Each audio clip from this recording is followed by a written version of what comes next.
बिस्मिल्लाहिर्रहमानिर्रहीम, अस्सलाम वालेकुम। पाकिस्तान की खबर में आपको खुशामदीद कहते हैं। नया चैनल है, आपकी सपोर्ट पूरी तरह से हमारे साथ जैसे चल रही है उसके लिए हम शुक्रगुजार भी हैं आपको। आज से हम सिलसिला शुरू करने जा रहे हैं जो ज़िमनी इलेक्शन हो रहे हैं तकरीबन 22 हलकों में, जो पंजाब के वो तमाम अरकान जो मुनहरिफ हुए, जिनको पीटीआई लोटे अरकान कहती हैं या उनके ज़मीर जागे, जो भी मामला हुआ, बहरहाल वहाँ पर इलेक्शन अब अनाउंस हुआ है। हम आपको रोज़ाना की बुनियाद पर एक हलके की सियासत, वहाँ के जो जो मजबूत उम्मीदवार हैं, उनके टकराव के हवाले से, उनके बैकग्राउंड के हवाले से, 2018 में जो धड़ेबंदियाँ थी उनके हवाले से, 2018 के नताइज क्या हैं और अब क्या हो सकता है उसके बारे में बताएंगे। वहाँ बरादरियाँ कौन सी मजबूत हैं, किन इलाकों पर ये मुश्तमिल है और क्या क्या यहाँ की जो लोकल डायनामिक्स हैं वो क्या हैं और पार्टी पोजीशन क्या बन सकती है, इसके बारे में आज से हम रोज़ाना आपको एक वीडियो जो है वो बताएंगे। तो आज हम आगाज़ करते हैं जी। हल्का है ये पीपी 7 का, और पीपी 7 रावलपिंडी में आता है। ये बेसिकली कहोटा और कलर सैयदा दो दही तहसीलों के दरमियान ये इलाका है। तो मैं आपको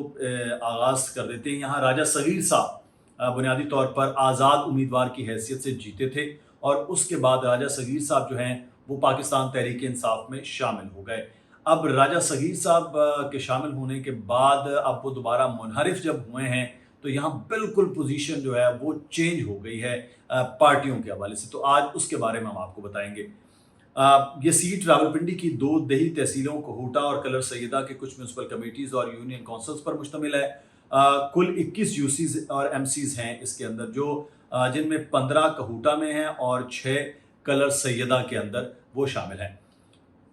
सूबाई असम्बली की ये सीट कौमी असम्बली के दो हलकों यानी कि साबिका एन ए के जो हलके हैं 57 और एन ए 58 के दरमियान ये मुनकसिम है। दो के दरमियान एक MPA की ये तहसील वो शामिल है। अच्छा, दिलचस्प नुक्ता ये है कि सूबाई असम्बली की ये जो सीट है ये दो साबिक वज़राए आज़म जो हैं, एक राजा परवेज़ अशरफ साहब और एक राजा जो शाहिद खाकान अब्बासी साहब, ये उनके हलकों पर मुश्तमिल है। इसलिए इन हलकों में इन दोनों साहिबान का असर व रसूख खासा ज़्यादा है और यही असर व रसूख अब अगले आने वाले इलेक्शन के नताइज पर भी, जो ज़िमनी इलेक्शन है उस पर होगा। अच्छा, इस हलके में क्योंकि देही इलाका ज़्यादा है तो यहाँ पर बरादरीज़म खासा मजबूत है। बड़े बड़े धड़े हैं, बड़ी बड़ी बरादरियाँ हैं, वो फिर बरादरियाँ पूरी की पूरी एक जानिब जाती हैं जिससे नताइज खास से बनते हैं। इनमें बड़ी बरादरियों में मैं आपको बताऊं जैसे कि राजा जंजुआ है और गखड़ बरादरी है, क्यानी है, मलक आवान बरादरी है, सत्ती बरादरी है और अब्बासी बरादरी है। तो ये तमाम बरादरियों का जो मामला है ये भी खासा असरअंदाज इस इलेक्शन पर होता है। अच्छा, अभी भी जो दो बड़े उम्मीदवार हैं उन दोनों का बड़ी बरादरियों से ताल्लुक़ है। जैसे राजा सगीर हैं वो जंजुआ बरादरी से उनका ताल्लुक़ है। इसी तरह से जो कर्नल रिटायर्ड शबीर अवान है उनका अवान बरादरी से। ये दोनों बरादरियों का बड़ा असर व रसूख इस वक्त है इस हलके में। अच्छा, यहाँ पर मैं एक चीज़ आपको थोड़ा बताना चाहूँगा कि राजा सगीर जो हैं वो बेसिकली आज़ाद उम्मीदवार हैं और शाहिद खाकान अब्बासी साहब को उनको हमायत हासिल है। जबकि दूसरी जानिब जो है वो राजा अली, राजा ज़फ़रुल हक साहब जो पाकिस्तान मुस्लिम नून के चेयरमैन भी साबित रहे हैं, उनके साहबजादे हैं। हमेशा से वो यहाँ इलेक्शन लड़ते हैं, कभी हार जाते हैं, कभी जीत जाते हैं। लेकिन राजा सगीर साहब आज़ाद हैसियत में इलेक्शन लड़ते हैं और उनको हिमायत भी हासिल रहती है शाहिद खाकान अब्बासी साहब की। बुनियादी तौर पर राजा सगीर साहब हैं, उनको कहा जाता है कि वो यहाँ के जो टिम्बर माफिया है उनकी सरपरस्ती में चल रहा होता है राजा सगीर साहब की। अच्छा, शाहिद खाकान अब्बासी साहब की हिमायत से ही वो 2018 के इलेक्शन में आज़ाद उम्मीदवार के तौर पर जीते थे और राजा अली साहब जो बुनियादी तौर पर ख़ुद मुस्लिम नून के उम्मीदवार थे, उनकी मुखालिफत ही की गई थी शाहिद खाकान अब्बासी साहब की जानिब से और राजा अली साहब वहाँ इलेक्शन हार गए थे तकरीबन 2000 वोटों पर। अच्छा, राजा ज़फ़रुल हक साहब बड़े सीनियर आदमी हैं और जो शाहिद खाकान अब्बासी साहब के वालिद हैं, खाकान अब्बासी साहब जो थे, ये 1985 में जब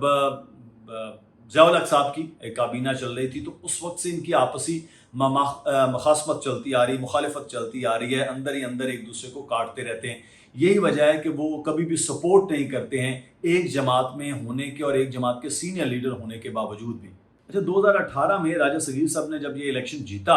तो ये हैरान कुन था कि वो आकर मिल गए पाकिस्तान तहरीक इंसाफ में, क्योंकि वो आज़ाद हैसियत में जीत कर आए थे اور شاہد خان عباسی صاحب کے لیے خاصا سرپرائزنگ ایلیمنٹ تھا، لیکن اب پی ٹی آئی کے لیے وہ سرپرائز ایلیمنٹ ہوا کہ وہ واپس چلے گئے اسی شاہد خاقان عباسی صاحب کی وجہ سے، اور وہ جا کے دوسرے گروپ میں شامل ہو گئے۔ اچھا، راجہ صغیر صاحب جو ہیں، جو پاکستان مسلم نون کے اس وقت امیدوار ہیں، جو منحرف ہیں یا لوٹا جو بھی آپ ان کو کہتے ہیں، وہ راجہ ظفر الحق صاحب کے رشتہ دار بھی ہیں، لیکن کیونکہ بالکل اپوزٹ معاملات چلتے رہے ہیں، اب بھی امکان ظاہر کیا جا رہا ہے کہ راجہ ظفر الحق صاحب کے جو صاحبزادے ہیں، راجہ ظفر الحق جو گروپ ہے، وہ راجہ صغیر صاحب کی درپردہ کوئی حمایت، کھلم کھلا تو کوئی حمایت نہیں کر رہا، درپردہ ان کی مخالفت بھی کر رہا ہے، اور اگلے آنے والے جو الیکشن ہے ضمنی، اس میں ان علاقوں میں جہاں راجہ ظفر الحق صاحب کو ہولڈ ہے، وہاں سے خاصے مختلف نتائج ہو سکتے ہیں، انٹل کہ جو بڑی قیادت ہے وہ ان کو رحم کرنے، سمجھانے میں یا قائل کرنے میں کامیاب نہ ہوئی تو، کیونکہ اگلے آنے والے عام انتخابات میں اوبویسلی پھر راجہ صغیر صاحب دوبارہ سے اگر وہ جیت جاتے ہیں تو پھر نون لیگ کے امیدوار ہوں گے، تو پھر راجہ علی صاحب کہاں جائیں گے؟ جبکہ تحریک انصاف کے جو امیدوار ہیں، غلام شبیر، کرنل ریٹائرڈ شبیر اوان صاحب، شبیر اوان صاحب بنیادی طور پر اوان برادری ہے، اور ان کا تعلق بھی جو ہے وہ کلر سیدہ سے ہے۔ اچھا، کلر سیدہ میں اس وقت جو ہے لبیک کا بھی، تحریک لبیک انہوں نے اپنے امیدوار لے ہیں، تو وہاں سے ان کا بھی بڑا ہولڈ ہے، تو اس لیے جو کرنل صاحب ہیں ان کے حوالے سے کہا جا رہا ہے کہ ان کے لیے خاصے مشکل حالات ہو سکتے ہیں۔ اچھا، یہاں بڑا ایک معاملہ اہم ہے کہ غلام مرتضیٰ ستی جو پاکستان تحریک انصاف کے درینہ رکن ہیں، جنہوں نے 40,000 ووٹ لیے تھے، وہ تیسرے نمبر پر آئے تھے، اور کیونکہ یہاں فرق جو ہے نتائج کا بھی میں آپ کو بتاتا ہوں وہ زیادہ نہیں ہے، تو وہ غلام مرتضیٰ ستی صاحب کی بجائے انہوں نے اوان صاحب کو ٹکٹ دے دیا ہے، تو ستی صاحب بھی ان کی مخالفت کر دیں گے، لیکن حیران کن معاملہ یہ ہوا ہے کہ غلام مرتضیٰ ستی صاحب کو انہوں نے قائل کیا ہے کہ صداقت عباسی صاحب کی بجائے اب آپ کو شاہد خاقان عباسی کے مقابلے میں ہم ٹکٹ دیں گے، اور آپ اب ایم این اے پاکستان تحریک انصاف کے امیدوار کے طور پر ہوں گے۔ اس کے بعد جو شبیر اوان صاحب ہیں وہ اب باقاعدہ طور پر بڑی بھرپور مہم چلا رہے ہیں، کیونکہ انہیں باقاعدہ جو پی ٹی آئی کی اعلیٰ قیادت ہے ان کی جانب سے ٹکٹ کا گرین سگنل دے دیا گیا ہے، جس سے صداقت عباسی صاحب خاصے پریشان ہیں، اور وہ یہ سننے میں آ رہا ہے کہ وہ اس وقت جو ہے وہ خاموش سائڈ پر ہو گئے ہیں، اور وہ دیکھ رہے ہیں کہ تیر اور تیر کی دھار کدھر جا رہی ہے، اس کے بعد وہ فیصلہ کریں گے کہ وہ اپنا مستقبل کیا دیکھ رہے ہیں اور باقی، لیکن پارٹی چاہ رہی ہے کہ ان کو انگیج کیا جائے اور یہاں سے کسی طریقے سے جو یہ سیٹ ہے وہ پاکستان تحریک انصاف لینے میں کامیاب ہو جائے۔ اچھا، 2018 کے جو نتائج ہیں وہ خاصے مختلف ہیں، اور آپ ان نتائج کو اسکرین پر بھی دیکھیں گے۔ میں بڑے 3 جو نتائج ہیں اس میں بارے میں آپ کو بتاؤں کہ راجہ صغیر صاحب آزاد حیثیت میں انہوں نے 44,000 سے زائد ووٹ لیے، اس کے بعد راجہ علی صاحب پاکستان مسلم نون کے امیدوار، ان کے جو ووٹوں کی تعداد تھی وہ تھی 42,000 سے زائد، اور جو غلام مرتضیٰ ستی پاکستان تحریک انصاف کے امیدوار ہیں ان کے ووٹ تھے 40,000۔ تو اس کا مطلب ہے کہ پہلے بھی 2-2 ہزار کے مارجن سے یہ تینوں تھے، لیکن اب کی بار جو ہے وہ چیزیں مختلف ہو گئی ہیں کہ نون لیگ ایک بن گئی ہے راجہ صغیر کے ساتھ، اور غلام مرتضیٰ ستی اور شبیر اوان صاحب جو پاکستان پیپلز پارٹی کے ٹکٹ سے ایم این اے تک بھی منتخب ہوئے ہیں، انہوں نے شاہد خاقان عباسی صاحب کو ہرایا ہوا ہے 2002 میں، تو وہ بھی مضبوط امیدوار کے طور پر ہیں، تو اس لیے مقابلہ بڑا سخت ہوگا۔ اینڈ پہ ہم آپ کو بتائیں گے کہ اس وقت مارجن جو ہے آج جب ہم ویڈیو کر رہے ہیں تو وہ کیا چل رہا ہے جیت کا۔